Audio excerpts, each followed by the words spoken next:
కీర్తనలు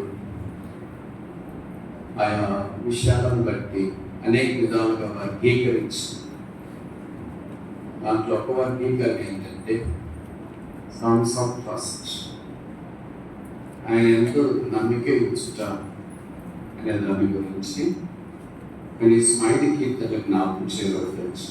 అదే కారణం తెలుసు సాంగ్స్ ఆఫ్ థ్యాంక్స్ గివింగ్, కృతజ్ఞతా కీర్తనలు. ఇప్పుడు సాంగ్స్ ఆఫ్ ట్రస్ట్, దేవుని మీద ఎలా నమ్మకం ఉంచాలనేది ఈ కీర్తనలో కనీసం 5 కీర్తనలో రాయబడవచ్చు. మొదటి 3వ కీర్తన, 2వ 20వ కీర్తన, 3వ 61వ కీర్తన, 62 ఆఖరిది 63. 5 కీర్తనలు సాంగ్స్ ఆఫ్ ట్రస్ట్ అంటే దేవుని మీద ఎలాగో నమ్మకం ఉంచాలో తెలియపరిచేస్తాను. దాంట్లో 20వ కీర్తన 2వ వచనం సంఘానికి ఇవ్వబడిన సంవత్సరాలు. ఈ కీర్తనలో మాత్రమే ప్రతి వరుస చివర తెలుగు బైబిల్లో గాక గాక గాక అని ఉంటుంది. అంటే ఆమేన్ ఆమేన్ ఆమేన్. ఇది కీర్తన యొక్క ప్రత్యేకత. ఈ కీర్తనలో చాలా విషయాలు ప్రస్తావించబడ్డాయి. రాత్రి ఒక 5 విషయాలు మాత్రం మీ గమనానికి నేను తీసుకోవాలని కోరుతున్నాను. మొదటిది 20వ కీర్తన మొదటి వచనం, Psalm 20:1. 20వ కీర్తన మొదటి వచనం, యెహోవా నీకు కరుణించును గాక, యాకోబు దేవుని నామమున. దేవుని గురించిన ప్రస్తావన, ద పర్సన్, వ్యక్తి. మనకి everything starts with the person. ప్రతి వ్యక్తితో ఆరంభించబడింది. ఆ వ్యక్తి దేవుడు. ఆయనే ఆరంభం, ఆయనే కొనసాగించుతాడు, ఆయనే ముగింపు. ఆయనకి ఇప్పుడు పేరు పెట్టబడింది యాకోబు దేవుని నామం. యాకోబు దేవుడు మనం ప్రార్థన చేసినప్పుడు చేస్తున్నాం కదా, అబ్రహాం దేవా, ఇస్సాకు దేవా, యాకోబు దేవా, మా దేవుడుగా అని. అంటే మనకు అంత బంధం ఉండాలి కదా. బంధాన్ని బట్టి మా వాళ్ళ తారా అని చెప్పుకోవడానికి అవకాశం. మనకు బంధం లేదు, సంబంధం అంతకంటే లేదు. ఇంకా ఈ మాట ఎలాగ చెప్తాం? మనకి 3 తెలుసు కదా, అబ్రహాం దేవుడు, ఇస్సాకు దేవుడు, యాకోబు. కీర్తనలో యాకోబు దేవుడు అనే మాట కనీసం 15 సార్లు రాస్తాం. 15 times దాదాపు. బైబిల్ అంతట్లో దేవుడు ఎందుకో తన పేరును ఆయనకు అతికించుకోవడానికి ఇష్టపడ్డాడు. అందరితో నాకు అతికించుకోలేదు, కానీ యాకోబుతో దేవుడు అతికించుకున్నాడు. సాధారణంగా యాకోబు అని పేరు పెట్టుకోవడానికి కూడా చాలా మంది ఇష్టపడరు. ఎందుకంటే యాకోబు అంటే మనకు గుర్తొచ్చేది మోసపడ్డాను. చేసింది దొరికితే దాని కార్యం మంచి కార్యాలు 1,00,000 చేసేది. అవి మనకు గుర్తు కాదు, అవి మనకి అన్వయించుకో. కానీ ఏదో ఒక పొరపాట్లు మాత్రమే మనకు గుర్తొస్తూ ఉంటుంది. మనుషుడు పొరపాటు గుర్తుపెట్టుకుంటాడు, మంచిని మర్చిపోతాడు. దేవుడు మంచిని గుర్తుపెట్టుకుంటాడు, పొరపాట్లు ఒప్పుకుంటే క్షమించి వాటిని మర్చిపోతాడు. అది దేవుని యొక్క లక్ష్యం. మన వాక్యంలో మనం చూస్తున్నాం. ఈ కీర్తనంలో 47వ కీర్తన 47:9. ఏ దేవుడికి? ఇప్పుడు నేను కొన్ని ప్రశ్నలు అడుగుతా, జవాబు చెప్పాలి. మోసం మీరు నన్ను పిలువట్లేదు. అబ్రహాము దేవుడు ఆయన కీర్తనలు ఎన్నిసార్లు రాశారు. యాకోబు దేవుడు అని కీర్తనలు ఎన్నిసార్లు రాశారు. ఇస్సాకు దేవుడు అని కీర్తనలు ఎన్నిసార్లు. బైబిల్ అంతా అడగట్లేదు, కీర్తనలో మాత్రమే అడుగుతాను. ఎందుకంటే స్కోప్ చిన్నది చేస్తాను, దాన్ని తగ్గిస్తాను. అబ్రహాము దేవుడు, ఇస్సాకు దేవుడు, యాకోబు దేవుడు. ఇక్కడ అబ్రహాము దేవుడు అనే ప్రస్తావన ఈ కీర్తనలో మనకు కనిపిస్తుంది. ఎవరి పేరు మొదలు కావాలా? అబ్రహాముదే, ఇస్సాకుదే, యాకోబుదే. ఎవరిది రావాలా? అబ్రహాముది రావాలి. కానీ ఇప్పుడు చూడండి 46వ కీర్తన 11వ వచనం.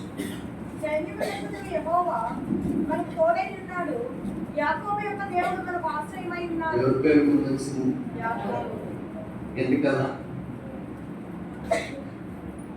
విచిత్రం ఏంటంటే ఈ రెండు కీర్తనలు ఆఖరి వచనాల్లో మాత్రమే సంగతి ప్రదర్శించాడు. యాకోబు దేవుడు ఆఖరి వచనం, అబ్రహాము దేవుడు ఆఖరి వచనానికి పై వచనం.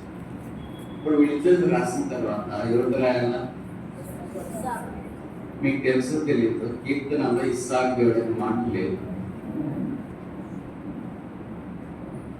అబ్రహాము దేవుడు ఒకేసారి, యాకోబు దేవుడు ఎన్నిసార్లు చెప్పాను?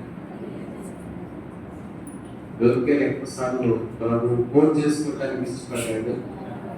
యాకోబు ఎక్కువ సార్లు కోట్ చేసుకోవటానికి ఇష్టపడ్డాడు. యాకోబుతో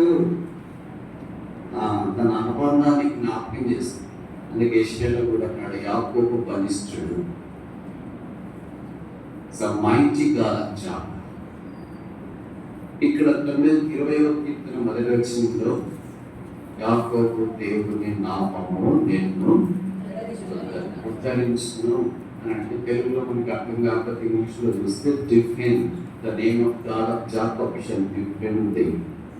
డిఫెండ్ అంటే నేను రక్షించును అంటే, ఉదాహరణకి మనం ఏదైనా పొరపాటు చేస్తున్నాం, మీ ఇంట్లో తల్లిదండ్రులు ఏం చేస్తారంటే నేను డిఫెండ్ చేస్తాను. మావాడ అసలు మొత్తం మాట కూడా రాదు, ఎట్లా వెంకటి మాట అని అంటారు. అంటే ఇంకా బాగా అర్థమైతే చెప్పాలంటే, మీ పక్షాన్ని ఏదైనా పొరపాటు జరిగితే కోర్టులో కేసేస్తే మీ వైపు వచ్చే లాయరు మీ విషయం మిమ్మల్ని డిఫెండ్ చేస్తారు. అంటే మీకు ఉత్తరవాదిగా మాకు లేని జలాగం చేయడు అని వాదిస్తారు. ఇప్పుడు యాకోబు దేవుని నామం మేము ఉద్ధరించున్నానంటే ప్రభు మనల్ని డిఫెండ్ చేస్తున్నారు. ఎందుకు డిఫెండ్ చేస్తున్నారంటే రోమా 8:1 చెప్పినట్లు, కాబట్టి ఇప్పుడు క్రీస్తు చేస్తున్నందున్న వారికి దీన్ని కొంతమంది భక్తులు బైబిల్ బోధకులు వాక్యం చెప్పేటప్పుడు ఏం చెప్తారంటే, నిన్న యేసు ప్రభులో ఉన్నావా, మొన్న ఉన్నావా, పోయిన వారం ఉన్నావా, అది కాదు, ఇప్పుడు ఉన్నావా, అట్లా కాదు ఇది ఉద్దేశం. అట్లయితే తుమ్మితే ఊడిపోయే ముక్కే, తుమ్మితే ఊడిపోయే ముక్క నాకెందుకు? ఇది గొప్ప రక్షణ, ఇది నిత్య రక్షణ, ఎటర్నల్ సాల్వేషన్ అంటే గ్రేట్ సాల్వేషన్ అన్నట్టు. కనుక రక్షణ రక్తం ద్వారా వచ్చింది, తుమ్మితే ఊడిపోయేది కాదు. నిన్నున్నావా, మొన్నున్నావా కాదు, ఈ రోజు ఉన్నావా అని కాదు. మనం రక్షణలోని యేసు ప్రభు యొక్క రక్తమును బట్టి వచ్చినాం. ఇది దాన, ఇది భిక్ష, ఇది వరం, ఇది ఏమి, ఇది ఉచితం. అంటే బ్రహ్మపత్రిక 7వ అధ్యాయం దాకా ధర్మశాస్త్రం గురించి మాట్లాడుతూ ధర్మశాస్త్ర ప్రకారం పాపం చేసే శిక్ష వచ్చింది. ఇప్పుడు 8వ అధ్యాయంలో రాస్తారు. కాబట్టి ఇప్పుడు క్రీస్తు చేసినందుకు, ఇప్పుడు ధర్మశాస్త్రంలో కాదు, క్రీస్తు చేసినందున్న వారికి ఏ శిక్ష అనేది లేదు. శిక్ష అంటే ఎన్నోనే బైబిల్లో తెలుసు కదా మీకు, కనీసం 5 వచ్చాయి. యేసులో మీద విశ్వాసం ఉంచిన తర్వాత ఆ శిక్షలో నుండి మనం బయటకు వచ్చాం. ఆఖరి శిక్ష ఏంటంటే మరణ శిక్ష. యేసు ప్రభు భూమి మీద ఉన్న దినాల్లో పాపం చేత పట్టబడిన స్త్రీని నేను దేవాలయంలో వాక్యం చెప్తున్నట్టు తెల్లవారుజాము తీసుకొని వచ్చిన శాస్త్ర పరిస్థితులు వీడికి ఏమి పనిలేదు కదా. వాళ్ళు ఎవరు పాపం చేస్తారు, ఎదుగుతుంటారు, దాటి చేస్తారు, తెల్లవారుజాము నీకేం పని? కొన్ని నీకు వెతికే పని ఉండింది అనుకో, దొరికిన వాళ్ళు ఏదో వాడతారని వాళ్ళు వెళ్తుంటారు కదా. మందిరంలో వాక్యం చెప్పేటప్పుడు యేసు ప్రభు వారిని వచ్చి డిస్టర్బ్ చేస్తున్నారు. ఎట్లా ఉంటారు, ఎక్కడ ప్రతి మందిరంలో ఉంటారు. వాళ్ళ పని డిస్టర్బ్ చేసే పని. వాక్యం చెప్తున్నారు, వాక్యం అయిపోయిన తర్వాత వెళ్ళొచ్చు కదా, ఏమంత అర్జెంటా. నేను చెప్పిన మాటగా బైబిల్ రాశారు, బైబిల్ చదవండి. అన్ని కలిపి నేను ఒకే వ్యాపారిక భాషలో చెప్తున్నా. ఆయన వచ్చి విసిగించి అడుగుతున్నారు, ఏమైనా పాపం చేస్తూ దొరికింది, ఏం చేయమంటే ఏం చేయమంటే ఏం చేయమంటే ఏం చేయమంటే. ఇప్పుడు ఏమైనా సందర్భం ఏంటో కదండి, వాక్యం వినండి, విన్న తర్వాత కావాలంటే మాట్లాడుకుందాం అని చెప్పింటారు. కానీ ప్రభు ఏం చేసినట్టు వాళ్ళు టార్చర్ భరించలేక, సరే మీలో పాపం లేని వాటి కూడా టాప్ మీద రాయి వచ్చి నేను అనుకుంటా అది నా టాపిక్ ఇదే ఉండొచ్చు. పాపము, శిక్ష, పాపక్షమాపణ, విడుదల అనే టాపిక్ మీదే చెప్తున్నాడు. కనబడతాను చాలా మంది చేసే వాక్యం వింటారు. అయితే పాపం చేసిన స్త్రీ పాపక్షమాపణ పొందడానికి అక్కడే నిలబడిపోయింది. పాపం చేయలేదు అనుకున్నాడు, వెళ్ళిపోయారు. భవిష్యత్ శిక్ష విధానికి వెళ్ళారు. అప్పుడు ప్రభు ఆమె చెప్పిన మాట, అమ్మా ఎవరినో నేను శిక్షను పలుకుతాను, నేను నిన్ను శిక్షించు, సమాధానం కదా. యేసులో ఏ శిక్ష లేదు. మనకి రాత్రికి ఎవరైనా యేసును అంగీకరించుకుందా వచ్చు. యేసు ప్రభు ప్రేమ గలవాడు, పాపల రక్షణ. ఆయన శిలువలో మన పాపాన్ని మోసుకున్నారు. మన కొరకు శిలువలో పాపముగా చేయబడ్డాడు. వ్యసనాక్రాంతులు, వ్యాధిని అనుభవించిన వాడు, స్వరూపమైన సుఖసైన లేనివాడిగా చేయబడ్డాడు, వికారుడుగా మార్చబడ్డాడు. ఆయన శిలువలో రక్తముగా చనిపోయి మార్చబడి మూడో దినాన్ని లేచి పరలోక స్థలంలో మహామహునికుడు పాల్సిన ఆసురుడై మానక మనపక్షాన మెల్కీజెదెకు క్రమం చొప్పున విజ్ఞాపన చేస్తున్న ప్రధాన యాజకుడు మనకి ఎంతైనా సరిపోయిన వాడు. రాత్రి ప్రభు యేసుని విశ్వాసం కొంత సంవత్సరంలో 2వ మాసం చివరి దగ్గరికి వచ్చిన మాదేవి పర్లేదు చూసుకోలేదు. యేసే రక్షకుడు.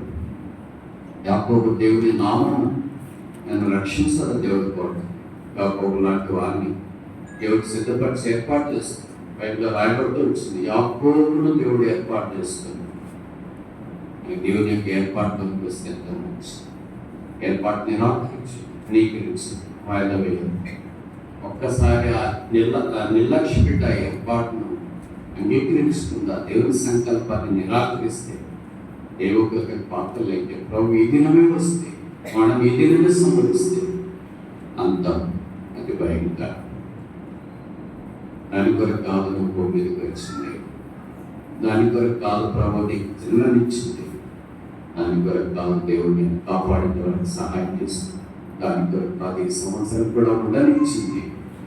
యేసు అంగీకరించాలని ఆయన ఉద్దేశం. కాబట్టి యేసునందు విశ్వాసం ఉంచు, అప్పుడు నీవు నుండి ఇంటి వారిలో రక్షణ పొందగలవు.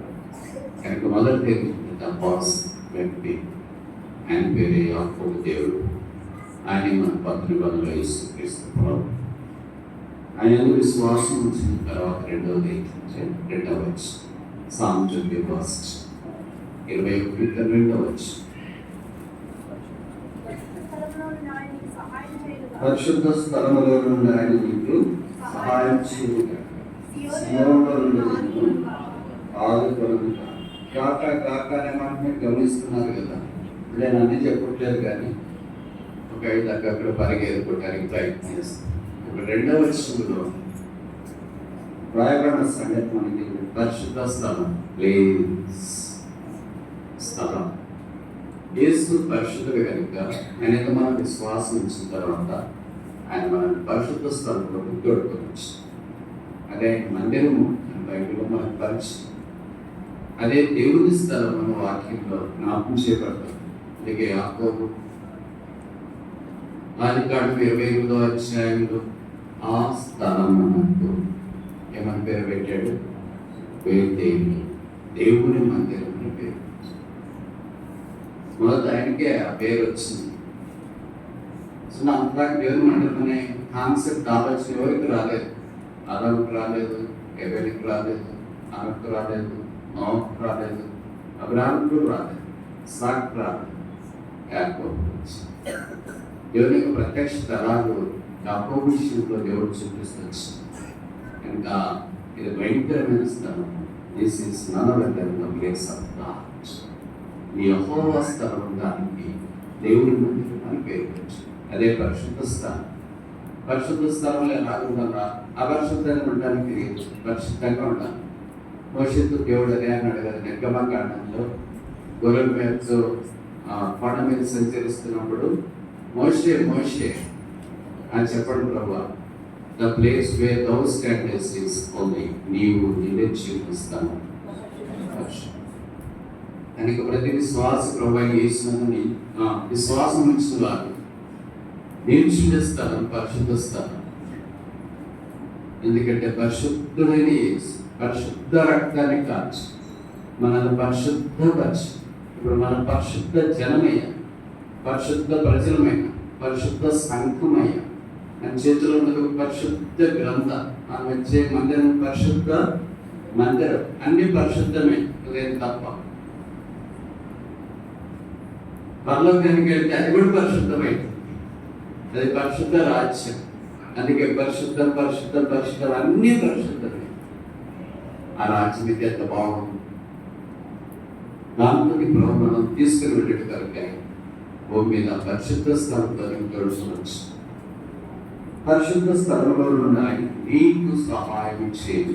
మీకు తర్వాత మొదటి నుంచి నీకు.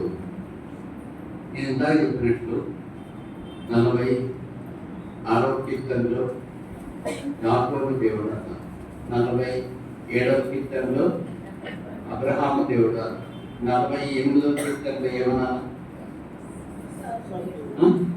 ఇస్సాకు దేవుడు అన్నాడు కదా. మరి ఏమన్నా 45:14 కీర్తన 45:14 ఈ దేవుడు సదాకాలము ఇస్సాకు దేవుడై ఉన్నాడు. సురుడి పరిశుద్ధాత్ముడు ఎంత చక్కగా ఈ ఇంటికి తీసుకుని వచ్చినాడు. మొదట యాకోబు దేవుడు, అబ్రహాం దేవుడు, ఇప్పుడు ఏ దేవుడు అయ్యాడు? The God of Jacob, the God of Abraham has become our God. యాకోబు దేవుడు, అబ్రహాం దేవుడు మన దేవుడు అయ్యాడు. ఈ దేవుడు దేవుడుగా గల జనుడు మన వరకు ఆయన. అబ్రహాం నడిపించిన మాత్రమే రాయలేదు, ఇస్సాకు నడిపించిన, యాకోబు నడిపించిన రాయలేదు. ఎవరు నడిపిస్తాడు? మనలను. కనుక మనం ఆయనలోనికి ఇప్పుడు తీసుకురావాలా. Is our God.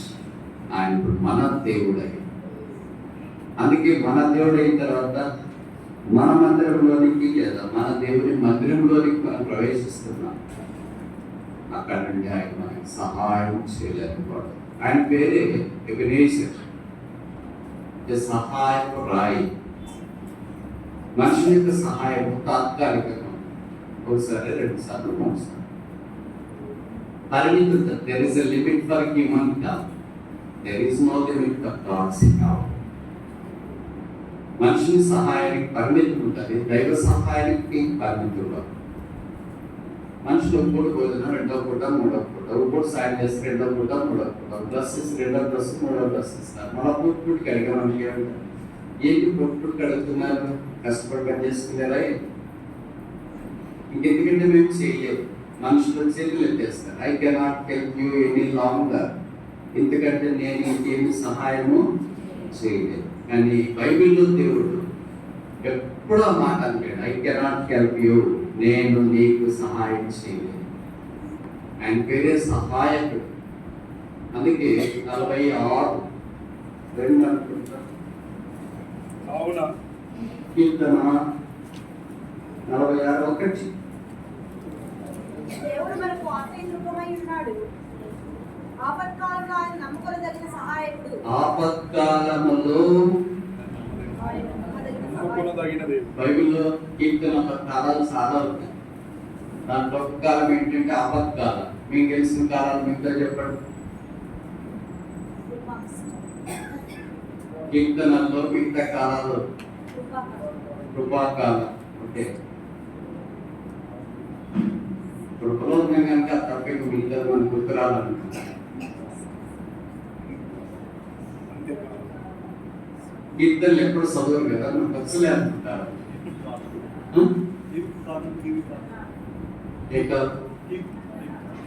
తీర్పు కాలం. Very good. ఒకేసారి తీర్పు పోతుంది. ఇంకా వెరీ గుడ్. కష్టకాలమందు వారి యెహోవాకు మొరపెట్టిరి, ఆయన వారిని విడిపించిన. మళ్ళా రాస్తుంది. ఆపత్కాలం, కష్టకాలం, యవ్వనకాలం, బాల్యకాలం, ఆ కాలం, ఇలాంటి చాలా కాలాలు జీవితంలో ప్రస్తావించబడ్డాయి. మిగతా కాలం మనకి ఇష్టమే, కొన్ని కష్టం. కష్టకాలం కష్టం, ఆపదకాలం కష్టం. అందుకే తెలుగులో సామెత ఉంది, కాలం కలిసి వస్తే నడిచొచ్చే కొడుకు కొడతాడు. కాలం కలిసి రావాలని అనుకుంటారు, అంటే మంచి కాలం ఉండాలని అనుకుంటారు. అపోస్తలుల కార్యాలు మొదటి అధ్యాయంలో కాలములు సమయములు ఆయన ఆధీనమందు ఉన్నాయని వాక్యంలో రాశారు. కానీ ప్రభువు వారు మన జీవితంలో ఆపదలు అనుమతించిన, కష్టం అనుమతించిన, ఇబ్బందులు అనుమతించిన అన్ని మేలు కొరికే ఆయన చేస్తారు. అది మనకు తెలియదు. రోమా 8:25 ప్రకారము దేవుని సంకల్పం చొప్పున పిలువబడిన వారికి, దేవుని ప్రేమించిన వారికి సమస్తము మేలు కొరికే సమకూడి జరుగుతున్నామని ఎరుగుదము.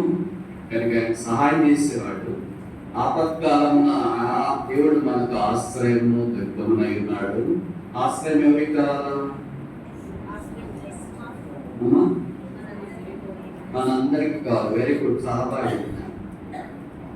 సింపుల్ చెప్పండి. మీరు అంత ఇంగ్లీష్ మీడియం కదా, తెలుగు మీడియం, నేను తెలుగు మీడియం నేను చెప్తాను. ఆశ్రయం ఎవరికి కావాలంటే మీరు ఆశ్రయం కావాలి. మీ దగ్గర తుఫాన్ అది వచ్చినప్పుడు కొన్ని సైక్లోన్ రీహాబిలిటేషన్ సెంటర్స్ అని స్కూల్లోనూ, అక్కడ పెద్ద పెద్ద హాల్స్లోనూ తుఫాను బాధితుల కొరకు కేంద్రాల్లో పనిచేస్తారు. ఆ కేంద్రాల్లో వాళ్ళు ఉంచుతారు. వారి కోసం అవసరమైన ఏర్పాట్లు కొంతకాలం ప్రభుత్వాలు చేస్తారు. ఇది ఆశ్రయం కాదు, ప్రభువే మన ఆశ్రయం. అంటే తుఫాను వచ్చింది, కష్టాలు వచ్చినాయి, ఆపదలు వచ్చినాయి, ఇబ్బందులు వచ్చినాయి, అవమానం వచ్చినాయి, అనారోగ్యం వచ్చింది. ఇవన్నీ వచ్చినప్పుడు మరి ఎక్కడికి వెళ్ళి దాక్కోవాలా? ఆయనే మన ఆశ్రయం.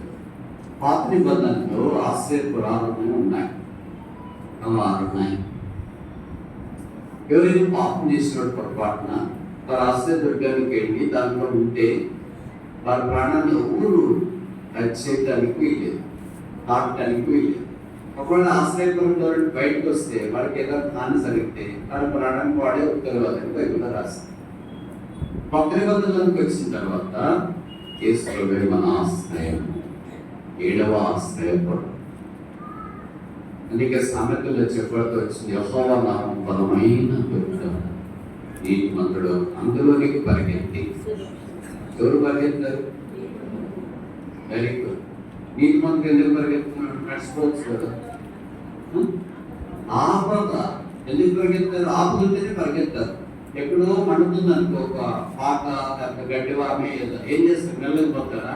ఉదయం మార్నింగ్ వాక్ పెట్టినప్పుడు బాగుంది, మొబైల్ చూస్తూ పోతారా? ఎవరిలో యాక్సిడెంట్ అయింది, మొబైల్ చూస్తూ పోతారా? వెళ్ళిపోతారు. మనకి ఎమర్జెన్సీ అక్కడ యాక్సిడెంట్ అయినా, అగ్ని ప్రమాదం జరిగినా, తుఫాను వచ్చినా, ఏదైనా జరగకూడదు జరిగితే ఆపదలు ఉన్నప్పుడు మనుషులు పరిగెత్తారు. కానీ నీటి మందరికి ఏమొచ్చినాయి? ఆపదలు వస్తాయా రావా?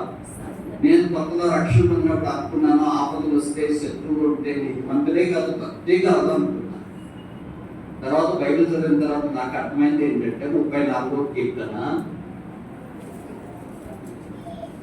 19. నీతిమంతునికి కలదు ఆశీర్వాదాలు అనేకములా రాయలేదు కదా. ఏం రాశారు? దావీదు కంటే నీతిమంతుడు ఇంకెవరు? దావీదు రాసిన మాట ఇది. ఆపదలు ఒకటే రావు. వాళ్ళు చాలా మంది ఫ్రెండ్స్ ఉంటారు, దారిములు పెట్టి లోపల వచ్చినట్లు వస్తారు, దాంట్లో వస్తారు.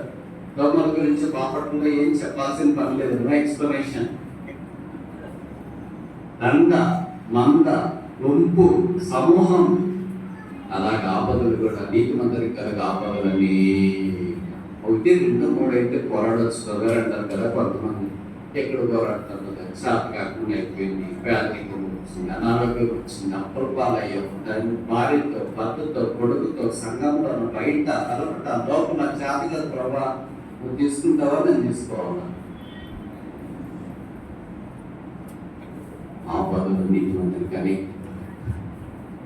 అయితే ఆపదలో ఆయన మనకు ఆశ్రయం, ఆయన మనకు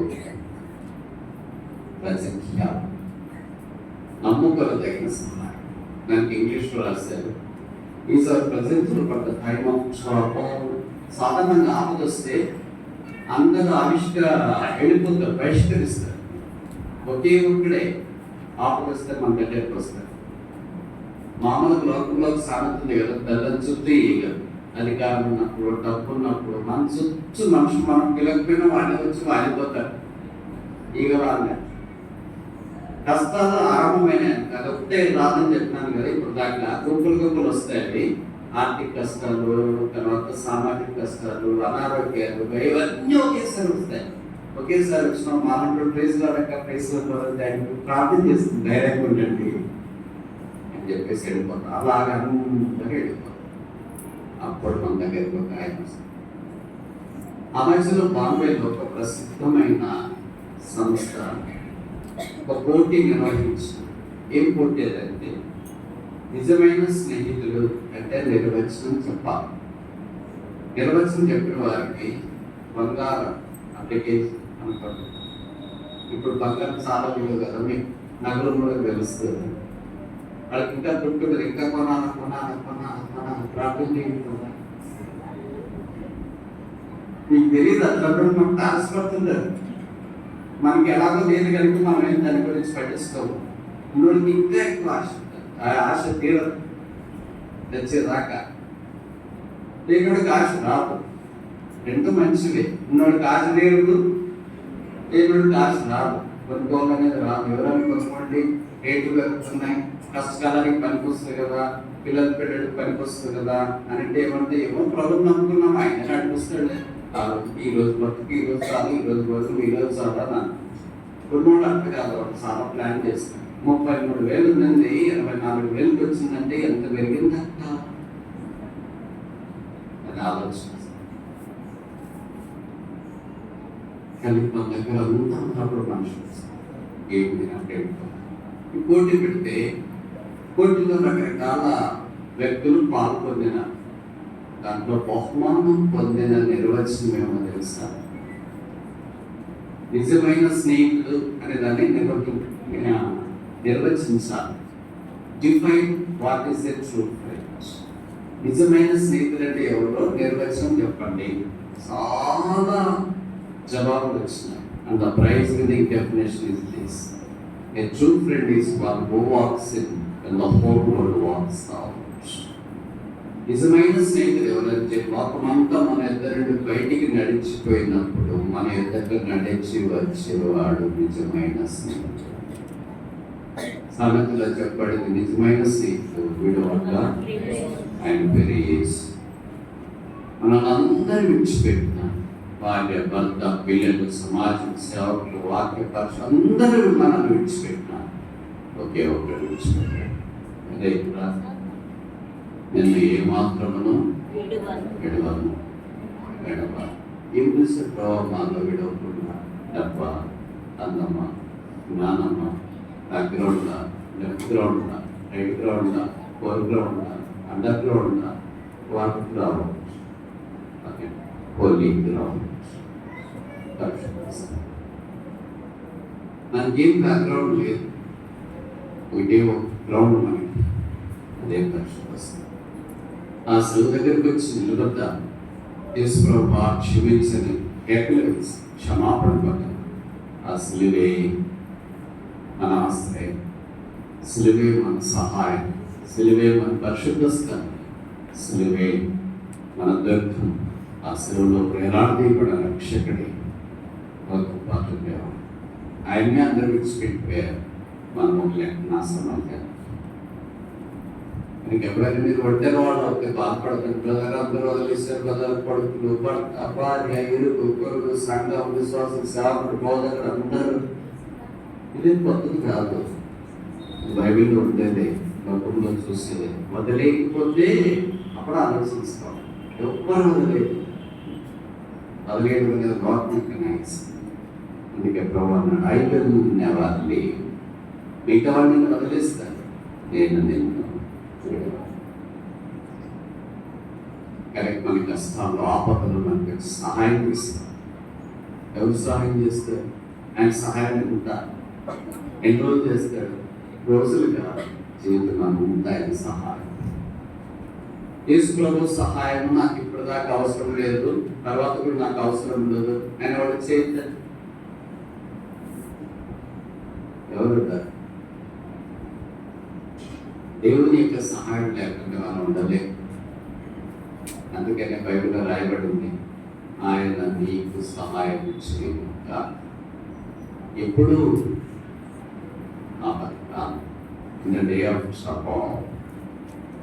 కష్టకాలంలో నమ్ముకొనదగిన సహాయం. సహాయకుల్లో రకరకాల మంది ఉంటారు. నమ్ముకొనదగిన సహాయకులు ఉండరు. మనకి ఏం చెప్తారంటే, మీ కష్టంలో మేమే సహాయం చేస్తాం, మీ అబ్బాయిని బాగా చదివిస్తాం, మీ అమ్మాయికి పెళ్లి చేస్తాం, మిమ్మల్ని చూసుకుంటాం, ఆ బాధ్యత మాకు వదిలేయండి అని పోసి చెప్పేవాళ్ళు చాలా మంది ఉంటారు. తర్వాత పొరపాటు కూడా మనకి ఒకవైపు టార్చర్ చేసి తిన్నా కనపడదు. ఎక్కడికి వెళ్ళారు మరి? మీరు అక్కడ రైల్వే స్టేషన్లో బస్ స్టాండ్లో చిన్న బోర్డు పెట్టింటారు, చూసింటారు, మే ఐ హెల్ప్ యూ, మేము మీకు సహాయం చేయవాలి సార్. సరే, బాగా కొత్తగా వచ్చిన వాళ్ళు రైల్వే స్టేషన్కి ఎట్టేడాలా లేదా బీచ్కి ఎట్టేడాలా తెలుసుకోవాలా పోయి వాళ్ళని అడుగుతా మనం పోయినాం అనుకో, ఆ కౌంటర్ దగ్గర బోర్డు తప్ప ఎవరు ఉండదు.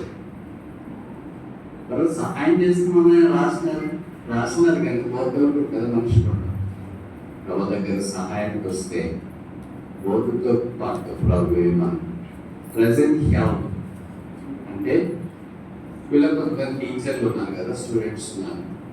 స్కూల్కి వెళ్ళిన తర్వాత క్లాస్లో టీచర్ వచ్చి వెంటనే మొదలు చేసే పని ఏం చేస్తారు? టీచర్లు ఎవరు అంత ఆఫీసర్స్ కాపట్లో అంతా ఆఫీసర్స్.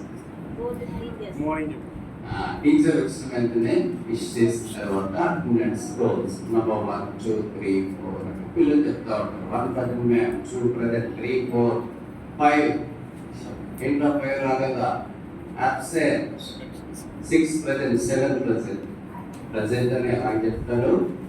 యేసు ప్రభు వారికి కూడా మనం ఆయన సన్నిధిలోకి వచ్చి ప్రభు ఈ కష్టంలో ఉన్నానంటే యేసు ప్రభు ఏం చెప్తారంటే I am present, I am not absent. నేను ఆబ్సెంట్ కాలేదు, ఐఎమ్ ప్రెసెంట్ అని రాయబడిన వాక్యం ఇంగ్లీష్లో. ప్రెసెంట్ నమ్ముకొనదగిన సహాయం. లోకం ఇందాక నేను చెప్పాను కదా, మీకు సహాయం చేస్తామంటారు. అవసరం వాళ్ళు కనపడరు. అయ్యో వాళ్ళు ఎంత నమ్మేప్పుడు సహాయం చేస్తామన్నారు. హాస్పిటల్లో ఉన్నప్పుడు, పెళ్ళప్పుడు, ఉద్యోగప్పుడు, ట్రాన్స్ఫర్లప్పుడు ఇప్పుడు అస్సలు పట్టించుకోవట్లేదు. ఫోన్ లిఫ్ట్ చేయట్లేదు. అదే మనుషులు యొక్క నైస్ అంటే ప్రవర్తన నమ్ముకొనదగిన సహాయం. ఎంతైనా, ఎప్పుడైనా, ఎక్కడైనా సహాయం చేసేవారు ఎవరైనా ఉన్నారో అంటే ఒకేవారు ఆయన సహాయం చేయకపోతే మనుషుల సహాయం అర్థం. చూడండి, రాజుల 2వ గ్రంథం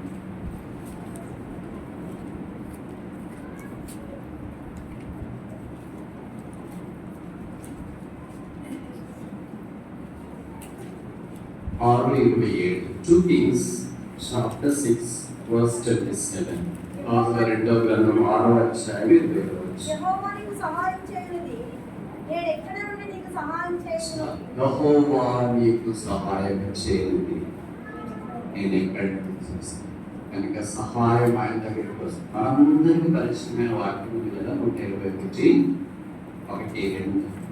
121 ఏం రాశారు? కొండంతట్టు నాకు అనిపిస్తున్నాను, నాకు సహాయం ఎక్కడ నుండి. బైబిల్ అంతా మోహం ఏంటంటే ప్రశ్నలు ఉంటాయి, జవాబులు ఉంటాయి. It's not just question bank. మీరు పోటీ పరీక్షలు సిద్ధపడుతుంటే మార్కెట్లోకి వెళ్తే, ఫుడ్ స్టాల్స్కి వెళ్తే ఇలా క్వశ్చన్ బ్యాంక్ ఉందండి.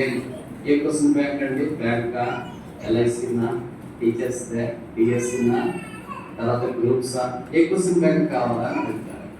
వాళ్ళ క్వశ్చన్ బ్యాంక్ ఉంటుంది. ఇదేమంటే it's not only question bank but answer bank. ఇది ప్రశ్నలు మాత్రమే కాదు, జవాబులు కూడా బైబిల్లో ఉంటాయి. వెతికే కాదు. ప్రశ్న ఏంటి? నాకు సహాయం ఎక్కడి నుండి? వెన్స్ కమింగ్ హెల్ప్ ఫర్ మీ.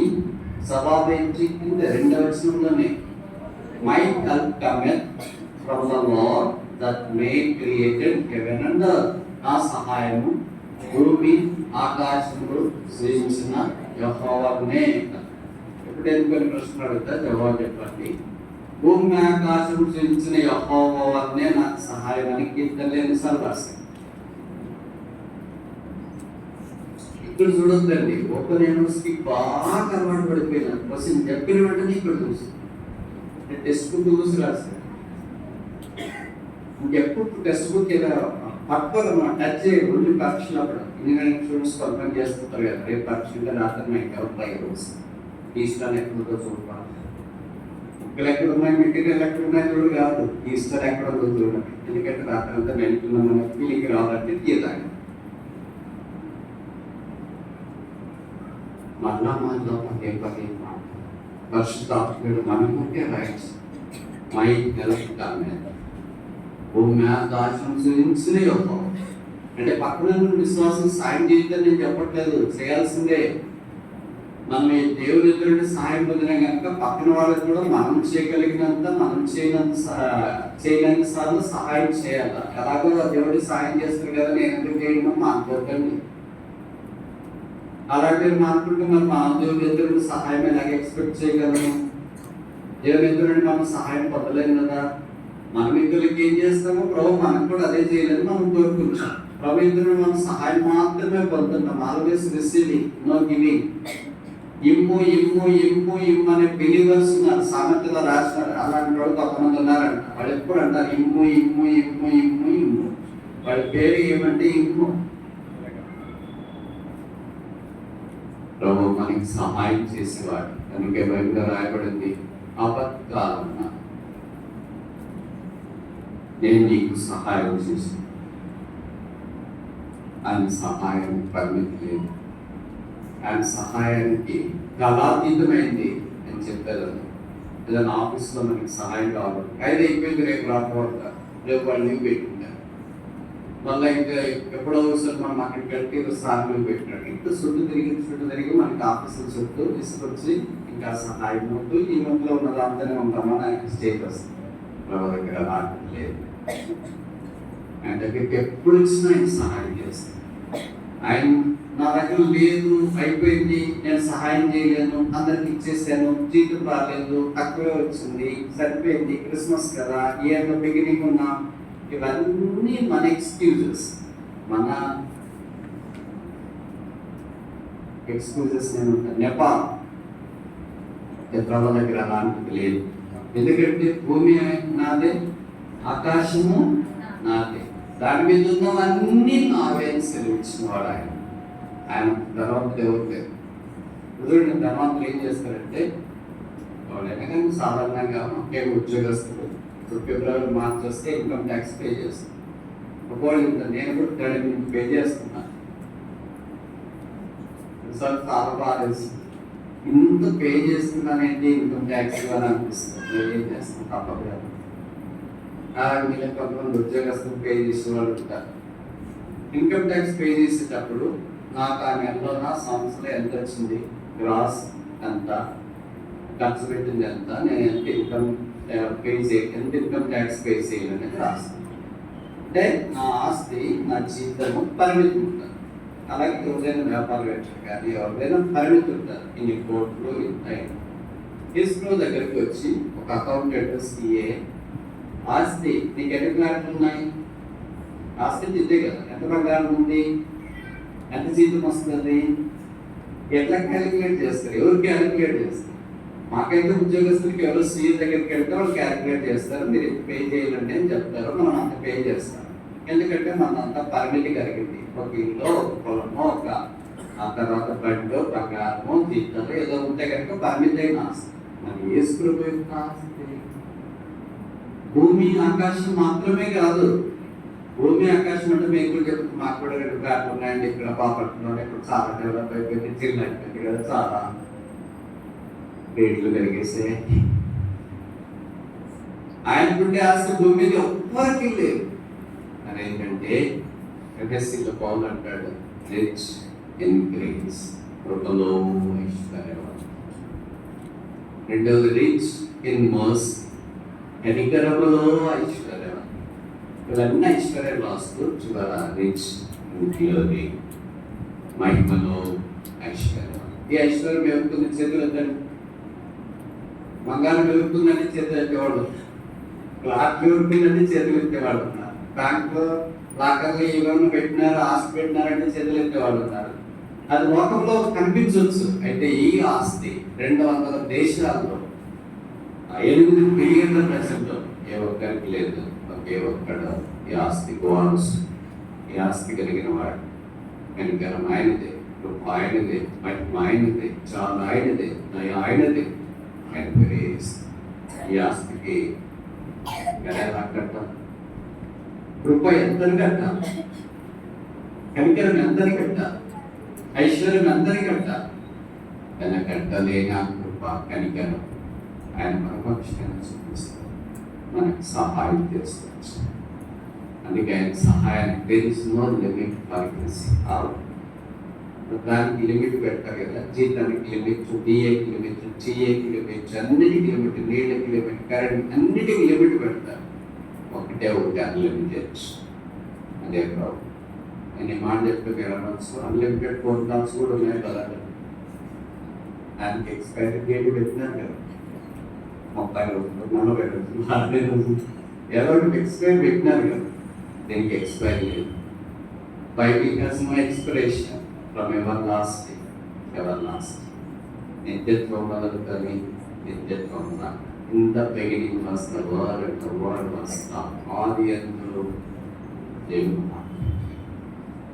కనుక ప్రభు మనకి వచ్చే పరీక్ష పరిశోధనలో సహాయం చేసేవాడు. పరిశుద్ధ స్థలంలో నుండి దేవుడి మందిరాన్ని విడిచిపెట్టద్దండి, పర్లేదు కానీ మానేయద్దండి. ఏదో మానేయడానికి సాధారణ రకరకాల కారణాలు మనకు చూపిస్తారు. అవన్నీ సాధన చేస్తాం. ప్రభు ఉత్తరం వేయాలని కోరుతున్నప్పుడు మనం ఆ ఉత్తరం పొందలేకపోతే, సహాయం పొందలేకపోతే, దేవుడు మనకు సహాయం చేసినప్పుడు మనం సహాయం పొందలేకపోతే, ఎవరు సహాయమైనా దేవుడు చేసినప్పుడు సహాయంతో కనీసం విశ్వమంతైనా పరిమాణం అంతైనా కొరత కలుగుతుందా? ఉండదు కదా. కనుక ఆయన సహాయం అనంతమైనది. ఆయన చెయ్యి ఇస్తారు. ఆయన బాహువు, ఆయన ఆశ్చర్యం.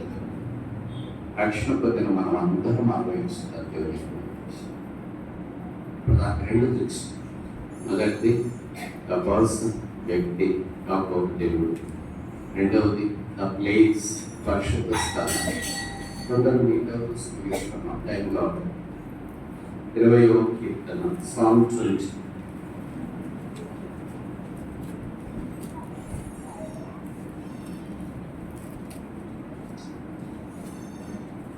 కీర్తన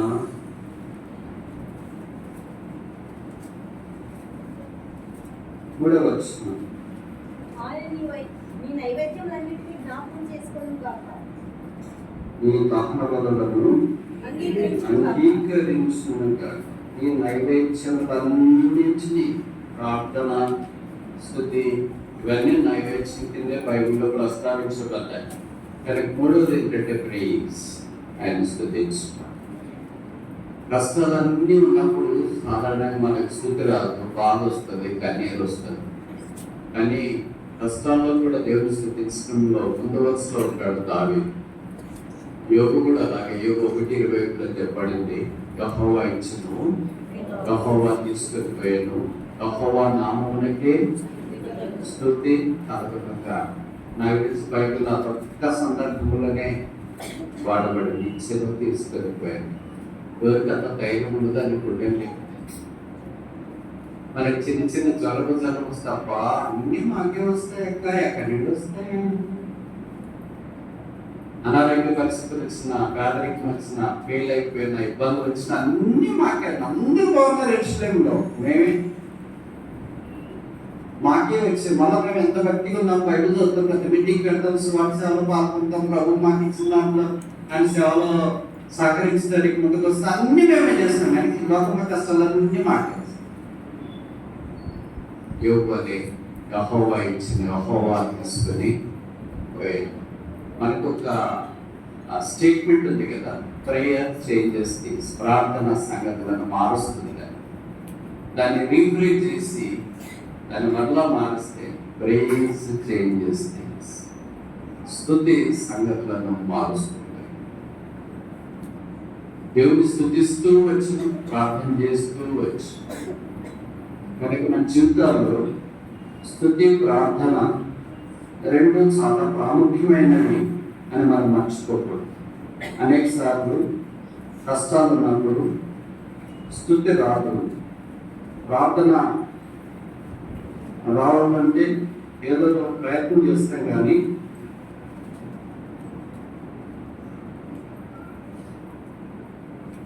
స్తుతి చాలా కష్టం. దానియేలు గురించి చెప్పబడింది. దానియేలు 6:10 దానియేలు ప్రార్థన చేసే సంగతి ఇతరులకు తెలిసింది. అందుకని దానియేలు ఎలాగైనా ప్రార్థన చేయాలని శత్రువులు దానియేలు కూడా ఉన్నారు. దానియేలు లాంటి శత్రువులు ఉన్నారంటే మన సంగతి ఏంటి, దానియేలు లాంటి శత్రువులు ఉన్నారంటే మన సంగతి ఏంటి. నేను ఇలాగ చెప్పానని మీరు ఎక్కువ లేని వాళ్ళందరూ శత్రువులు చేసుకోవద్దండి. వాళ్ళే మనకి మస్తుగా ఉన్నారు. కొత్త శత్రువులు ఎందుకు తెచ్చుకోవాలి? దానియేలుకి శత్రువులు వచ్చినారు. వాళ్ళంతా రాజు దగ్గరికి వెళ్ళి చెప్పినారు. రాజు శాసనం పుట్టించినాడు. ఆయనకి తెలియదు కదా, అమాయకంగా ఉంటాయి. లాబీ అంతా పనిచేసింది. లాబీ పోయి ఆయనకి చెప్తే ఆయన శాసనం తయారు చేసినాడు, ముద్ర వేసినాడు. బయటకు వచ్చినారు. రాజు తప్ప ఎవరికి మనం చేయకూడదని బయట రాయబడిన జాగ్రత్తలోకి ఇట్టి శాసనం సంతకం చేయబడిన దానియేలు ఎరిగి తన ఇంటికి వెళ్ళి యెరూషలేము వైపు కిటికీలు తెరిచి యథాప్రకారం మారు మోకరించి ప్రార్థన చేయించు. ఇంకే ప్రశ్న? స్తుతించు. ఎవరైనా చేస్తారా? మనం పాస్ అయితే స్తుతిస్తాము, ఉద్యోగం వస్తే స్తుతిస్తాము, పెళ్ళి అయితే స్తుతిస్తాము, పిల్లలైతే స్తుతిస్తాము, రకరకాలు వస్తే స్తుతిస్తాం. రేపు మేము చంపేస్తాం, సింహం బొమ్మలు వేస్తాం అంటే స్తుతిస్తామా? ప్రార్థన కూడా చేయం. ఎందుకని? గుండె చచ్చిపోయింది. లేకపోతే బీపీ షుగర్ ఎక్కువైపోయి వాళ్ళు తేలబడిపోయింటాయి. నోట్ మాట్లాడకుండా పిడిసి కట్టిపోయింటారు. ఇంకెప్పుడు ప్రార్థన, ఇంకెప్పుడు కాబట్టి వేరే వాళ్ళని చెప్తే సింహం అయితే కేస్తామంటే అయిపోయింది, కానీ అయింది, మేమే తీసుకెళ్ళి పాత పెట్టేస్తాం. మనకి అనుకుంటుంది. నేను చాలాసార్లు అనుకుంటా ఉంటా, దానియేలు లాంటిది, యోసేపు లాంటిది, దావీదు లాంటిది, హెచ్చరి, ఇవన్నీ మనకి ఎందుకు రావట్లేదు అంటే మనం చదువులో రకాలు ఉంటాయి కదా. మొదట కేసీఆర్ చిన్నపిల్లలు స్కూల్కి తీసుకెళ్ళి వదిలేసేస్తాం. ఉంటే సరదాగా టైం వస్తారు. వాళ్ళు ఏదో లైఫ్ సాగు నేర్పిస్తారు. ఎట్లా కేజీ పిల్లలకు ఒకేసారి మనం పిహెచ్డీది అలాంటిది ఇచ్చి ఈక్వేషన్స్ +2 అని చెప్పినాడు. ఎక్కడ అర్థమవుతుంది? వాళ్ళంతా అంత టాప్ లెవెల్ యోసేపు, దానియేలు, అంతా అంత పిహెచ్డీ స్పిరిచువల్గా. మనం ఏంటంటే ఇంకా కేజీలోనే ఉన్నాం, ఇంటర్ గార్డెన్ వస్తూనే ఉన్నాం, ఎప్పటి నుండి వస్తూనే ఉన్నాం. సంవత్సరం బట్టి మనకి తరగతి మామూలు కదా, మనకి లేదా అక్కడే ఉన్నారు. అదే పుస్తకాలు తెలుసుకునేది అట్టలు వేసుకుని వచ్చింది. అదే పలక వేసుకుని రాసుకుని కొత్త పలకం తీసుకుని వచ్చేది రాసుకుని. శత్రువు అంటాడు, ఇంకెంతకాలంలో మీరు కేజీలో నా ఉండదు, ఇంకా చాలా మంది నేర్చుకునేది జీవితాంతం నేర్చుకోవాలి. కేజీలోనే ఉన్నట్టు. అందుకే మనకి కేజీ పేపర్ ఇస్తారు. ఏ అంటే యాపిల్, బి అంటే బాల్, సి అంటే క్యాట్, డి అంటే ఏమి అని. పేపర్ ఏమి వచ్చింది? తొందరగా రాసిన టైం తక్కువ వచ్చింది.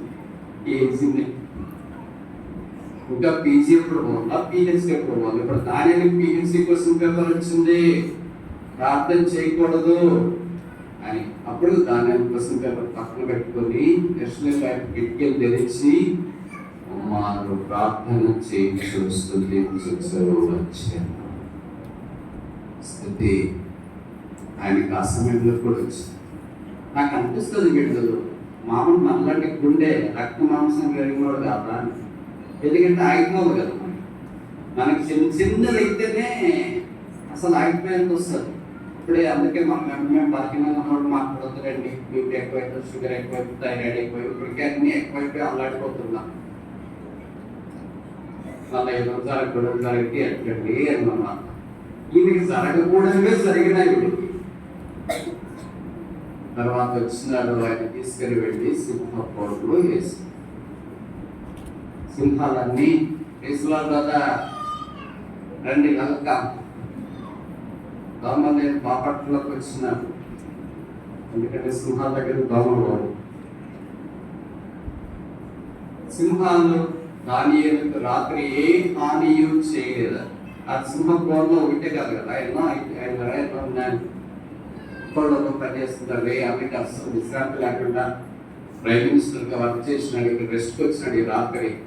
ఎవరు దొంగ రాకుండా ఏం రాకుండా అంత భద్రంగా ఫెన్సింగ్ జాగ్రత్తగా ఉండాలా. ఏ తేలు ఏది రాకుండా అన్ని చూసుకుంటా. నేను కాళ్ళ వైపు ఉంటాను, నేను చేతుల వైపు ఉంటాను, నేను అనుకుంటా ఎట్లుంటానని సింహాలన్నీ ఆయన రాత్రి అంతా భవిష్యత్ అక్కడే ఉన్నాడేమో. దాన్ని ఎందుకు సింహాలు తినలేదు మీరు చెప్తారా నేను చెప్పాలి? దేవుడు వాటి నోళ్ళు మోయించాడు. దేవుడు వాటి నోళ్ళు మోయించినాడు. వెరీ గుడ్, చాలా బాగా చెప్పారు. మామూలు తెలుగు మీకు వచ్చిన తెలుగు అంటే మీరు అంత ఇంగ్లీష్ మీడియం కదా. దానికి ముందుగా దేవుడు స్తుతిస్తూ వచ్చాడు, వెరీ గుడ్, ప్రార్థన చేస్తూ వచ్చాడు. ప్రార్థన చేస్తున్నాడు. Very good. మీరు చెప్పేదాన్ని చాలా కరెక్ట్ తెలుసు. అసలు ఇంత డీప్గా చెప్తారంటే రాత్రి మీటింగ్ పెట్టిండేవాళ్ళంగా. ఎందుకు సింహాలు దానియేలును తినలేదు, టచ్ చేయలేదు? జీవం గల దేవుడి సేవకుడు. జీవం గల దేవుడి సేవకుడు. Very good. సరే, మీకు చెప్పేవన్నీ చాలా దైవికంగా PhD స్టాండర్డ్లో చెప్తున్నారు. నేను PhD స్టాండర్డ్లో చెప్తున్నా. సింహం పిల్లల్ని ఎట్లా తింటారు? 28 సామెతలు 1లో నీతిమంతుడు సింహం వలె. సింహం పోకపోతే ఆ సింహాలు ఈ సింహాన్ని ఎట్టింటాయి? తింటాయా? మనిషి తింటాడా? ఇప్పుడు ఒక సింహం కలిసి ఏం చేస్తారంటే ప్రేమ మనకు వస్తుంటాం. తోటతో పట్టుకోవడం, దగ్గరికి వెళ్ళి వాసన చూడటం, టచ్ చేయడం, వరకు కుక్కలు మనం బయట వస్తుందని జంతువులు పడుకోవడానికి మీద అభిమానము, ప్రేమ, అపేక్ష అని వచ్చిన ఈనాడు ఎవరంటే సింహం. మనం పోతే ఎందుకు టచ్ చేస్తాడు చెప్పండి? అప్పుడేంటి అన్న మనుషులు 25:1 రాయబడింది కదా సామెతలో, నీతిమంతుడు సింహం వలె ధైర్యవంతుడు. కనుక సింహం పోవడానికి సింహమే పోయింది. వాళ్ళు ఏమనుకున్నారంటే మనుషులు చేస్తున్నాం, మనుషులు చంపేస్తే తిరిగేస్తాయని వాళ్ళు అనుకున్నారు. వాళ్ళకి ఆలస్యంగా అర్థమైంది. సింహాన్ని పంపించినా కదరా ఎర్రోళ్ళు. ఎవరన్నా అలా చేస్తారా? వాళ్ళ దృష్టిలో దానియేలు ఎలా కనిపించినాడు? మనిషిగా కనిపించినాడు. దేవుని దృష్టిలో దానియేలు ఎలా కనిపించినాడు? సింహంగా కనిపించినాడు. సింహాల దృష్టిలో దానియేలు ఎలా కనిపించినాడు? తమతో పాటు ఉన్న సామాన్యమైన తమ వంశపు జనముగా కనిపించినాడు. యూదా గోత్రపు సింహం. సింహానికి ఏం పిల్లలు పుడతాయి? పందికి ఏం పిల్లలు పుడతాయి? పందికి ఏం పిల్లలు పుడతాయి? తదలాంటి పంది పిల్లలు. కుక్కకి ఏం పిల్లలు పుడతాయి? పాముకి ఏం పిల్లలు పుడతాయి? చేపలకి ఏం పిల్లలు పుడతాయి? గొర్రెకి ఏం పిల్లలు పుడతాయి? సింహానికి ఏం పిల్లలు పుడతాయి? బాపట్లో ఉన్న యూదా గోత్రపు సింహం వేసుకోవడం. ఇక్కడ సింహ పిల్లలు ఉన్నాయా? డాష్ పిల్లలు ఉన్నాయా? అబద్ధాలు చెప్పారు. ఏం పిల్లలు వేసుకోలో చెప్పిన మాటే, మీరు మీ తండ్రి అయిన అపవాది. కనుక అపవాది పిల్లలు ఏం కావాలంటే యూదా గోత్రపు సింహం యేసు యొక్క పిల్లలు కావాలి. దైవ వాక్యంలో మనకి జ్ఞాపకం చేయబడి ప్రేయిస్ కష్టాలు కూడా ఇబ్బందులు కూడా వెళ్తున్నారు. క్రిస్టియన్ సంఘం మరి సంవత్సరం ఎలాంటి పరిస్థితులు కూడా వెళ్తుందో మనకు తెలియదు. ఏ పరిస్థితుల్లోనైనా మనకు వాక్యం ప్రబోధించే సత్యం ఏంటంటే ప్రార్థన చేయొచ్చు, స్తుతించు, ఆగిపోలేదు, యోబు ఆగిపోలేదు. వారి స్థుతి రెండంతల ఆశీర్వాదాన్ని తీసుకుని వచ్చింది. దానియేలు స్థుతి సింహపు నోళ్ళు మూసేస్తుంది. బైబిల్లో రాయబడిన మాటలు అవి. ఆయన బయటకు వచ్చేటప్పుడు జనుగల దేవుని సేవకుడు అయిన దానియేలు రాజ్యం మాట రాజు ఆయన ఏమన్నానా? రాజు దానియేలు ఏమన్నానా? డెసిగ్నేషన్ దానియేలు ఏంటి? ప్రధానమంత్రి అనానా? కానీ రాజు దానియేలు ఏమంటున్నాడు? రాజ్యం క్రైస్తవుడు కాదు, జీవము కదా. దానియేలు రాజుకి ఎలా కనిపించినాడు? Servant of the most living god, దేవుని జీవము కలిగిన దైవ సేవకుడిగా ఆయన కనిపించింది. ఆయన ప్రధానమంత్రిగా ఈయన చూడలేదు. దేవుడు మనకి ఇచ్చిన స్థలాల్లో, ఉద్యోగ బాధ్యతల్లో, వ్యవసాయం కూలి చేసేది లేదు, మన వ్యాపారాలు ఎక్కడ తీసినా మనం ఉద్యోగం గల దేవుని సేవకులని గ్రహింపగలిగి ఉన్నాం. దేవుడు మన జీవితంలో అద్భుతాలు చేస్తాడు. ఈ రాత్రి 3 విషయాలు మనం చూస్తున్నాం. మొదటి పర్సన్, వ్యక్తి, అప్పుడు దేవుడు. ఇది నాయన మన దేవుడు అయ్యాడు. రెండవది పరిశుద్ధ స్థలము, ప్లేస్. ఆయన మందిరంలోనికి సన్నిధిలోకి వచ్చి మనం ప్రార్థన చేసినప్పుడు, వచ్చి వాక్యం విన్నప్పుడు మనకి సహాయం చేస్తాడు. మూడవది ప్రైజ్, ఆయన స్తుతించినప్పుడు ఆయన నైవేద్యం వల్ల సన్నిధిలోనికి వెళ్ళి వందకాలు తెంచబడ్డాయి, సింహపురాలు మోయబడ్డాయి. అనారోగ్యం యువకుడు దాపరించింది. ఆ పరిస్థితిలో నుండి ఆయన బయటకు వచ్చినాడు. యెహోవా తీసుకుని పోయాను అని పలికిన వాడు తిరిగి రెండంతల ఆశీర్వాదం మనకి పొందినట్లు వాక్యం మనం చూస్తాం. రాత్రి సొల్లిపోయి, డస్సిపోయి, పెరిగిపోయి వచ్చినవాడు, భయాలతో వచ్చినావా, కన్నీటితో వచ్చినావా, ఎదంతో వచ్చినావా, నాకు కొంచెం సహాయం చేస్తాను. మా ఇంటి లేదు, మా ఆవిడ లేదు, మాకు బంధువులు లేదు, బ్యాక్గ్రౌండ్ ఏం లేదు, తెలిసిన లేదు, మాకెవరు సహాయం చేస్తారు? ఇదే మాట బైబిల్లో కూడా అనుకున్నాను, మాకెవరు సహాయం చేస్తారు? 182 కీర్తనలు మేక ఆశించిన మై హెల్ప్ కమిట్ ఫ్రమ్ దేవుని దగ్గర నుండి సహాయం వస్తుంది. అది నిరంతర సహాయం, ఆగిపోయే సహాయం కాదు. ఎలక్షన్ అప్పుడు మాత్రమే వచ్చే సహాయం కాదు, పథకాలు ఉన్నప్పుడు మాత్రమే వచ్చే సహాయం కాదు, పండుగలప్పుడు మాత్రమే వచ్చే సహాయం కాదు, పరిస్థితులని అనుకూలంగా ఉన్నప్పుడు మాత్రమే వచ్చే సహాయం కాదు. కాలంలో వచ్చే సహాయం మన కాలాలన్నింటిలో, అన్ని కాలముల్లో ఉన్నవాడు కాలంలో సమయంలో ఆధీనం అందుకున్నవాడు. ప్రతి ఒక్క ధైర్యంతో ఈ సంవత్సరం అంతట్లో ప్రభువు మనకు సహాయకుడు, మాత్రం చేయగలడు అనే ప్రత్యక్షత కలిగి ముందుకు వెళ్ళినట్లు ప్రభువు మనకు సహాయం చేయగలడు.